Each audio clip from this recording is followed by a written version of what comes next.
ঢাকা বিশ্ববিদ্যালয়ের theatre and performance studies বিভাগের মাস্টার্সের শিক্ষার্থী মুনিরা মাহাজাবিন মিমো পরিবারের সঙ্গে থাকতেন উত্তর বাড্ডার একটি বাসায়। পুলিশ জানায় রোববার সকালে ডাকাডাকি করে সাড়া না পেয়ে দরজা ভেঙে রুমে প্রবেশ করেন তার বাবা। ফ্যানের সঙ্গে ঝুলন্ত অবস্থায় মরদেহ দেখতে পেয়ে পুলিশে খবর দেয়া হয়। খবর পেয়ে পুলিশ ঘটনাস্থলে পৌঁছে মরদেহ উদ্ধার করে ময়নাতদন্তের জন্য ঢাকা মেডিকেলের মর্গে পাঠায়। সেখানে ছুটে আসেন তার সহপাঠী ও শিক্ষকরা। আর সে খুবই চঞ্চল, হাসি খুশি, আমোদে এবং সে ভীষণ সবসময় কাজপ্রেমী।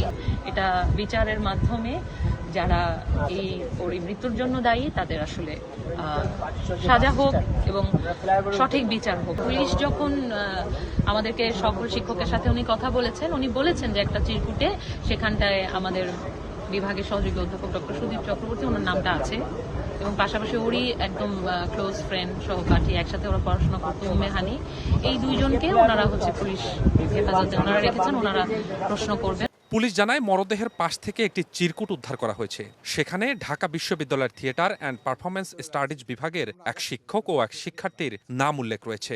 সেই সূত্র ধরে ওই শিক্ষক ও শিক্ষার্থীকে হেফাজতে নিয়েছে পুলিশ। আমরা একটা চিরকুট পেয়েছি এবং সেগুলো সমস্ত কিছুই আমি এখন আর তদন্তের স্বার্থে আগাতে পারছি না, আপনার কথা বলতে পারছি না। আমরা তদন্তের স্বার্থে কিছু জিনিস রাখছি আমাদের ভিতরে রাখছি, আমরা আগাচ্ছি, এগুলোর সূত্র ধরে আমরা আগাচ্ছি। এটাই যে ইউনিভার্সিটির টিচার আছেন জিজ্ঞাসাবাদের জন্য এনেছে, এখন এটা আন্ডার প্রসেস। মৃত্যুর প্রকৃত কারণ অনুসন্ধানের দাবি মিমোর সহপাঠী ও স্বজনদের। স্বপন আহমেদ, সময় সংবাদ, ঢাকা।